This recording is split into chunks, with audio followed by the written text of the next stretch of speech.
Hi mga mare, samahan niyo ulit ako sa aking panibagong araw. Maaga nga ako gumising kanina dahil nakakaramdam na nga ako ng gutom at ginising ko na nga din ang asawa ko para nga bumili kami ng pandesal.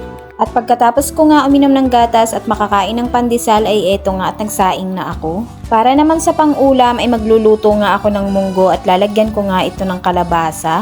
Maglalaga sana ako ng buto-buto ng karne ng baboy kaso nga lang wala na silang available at laman na nga lang ang natitira.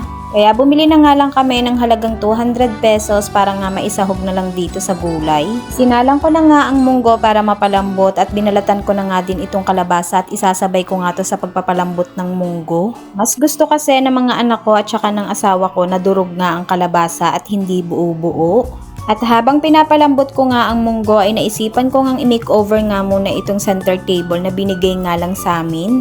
Meron pa kasi ako ditong retasong wallpaper at ididikit ko na nga lang dito. Nagdikit kasi kami ng asawa ko ng wallpaper kaso nga lang hindi pa namin natatapos. At nang madikitan ko na nga ng wallpaper sticker ay nilagyan ko naman ng plastic cover para nga hindi masira ang wallpaper. Pagkatapos ko nga sa center table ay pinakuluan ko nga muna itong karne. Makalipas nga ang ilang minuto, eto nga at naluto na nga rin itong munggo. Pinakain ko nga muna ang mga anak ko at pagkatapos nga nilang kumain ay sumunod na din kami ng asawa ko. Pagkatapos nga namin kumain, eto namang mga labahin ko ang hinarap ko dahil maglalaban na naman ako ngayon. At nang makapagsalang na nga ako sa washing, eto namang graham na gagawin ko ang inihanda ko. At dahil wala na nga akong mabilhang mangga, eto na nga lang fruit cocktail ang gagamitin ko dahil masarap din naman yan.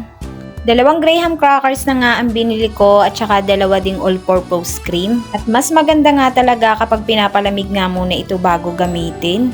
At sa halip nga na condense, eto na nga lang 2-in-1 crema asada ang dinagdag ko. Wala nga akong mixer kaya mano-mano ko na nga lang itong minix.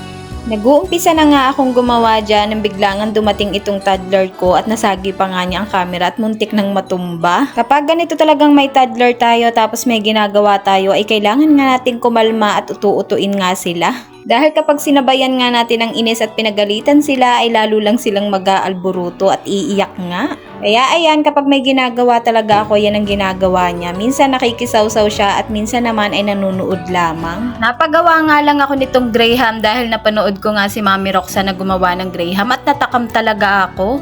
Alam nyo naman ang mga buntes kapag nag-crave talaga yan ay talaga namang kailangan ay makakain niya talaga yung nagustuhan niyang pagkain. Kaso nga lang minsan talaga may mga pagkain tayong nagugustuhan na hindi naman available. Kaya hindi talaga lahat ng pagkain na nagugustuhan nating mga buntis ay nakakain natin. Sa kakadaldal ko nga ay malapit na pala akong matapos sa paggagawa ng graham at 2 tab nga ang nagawa ko.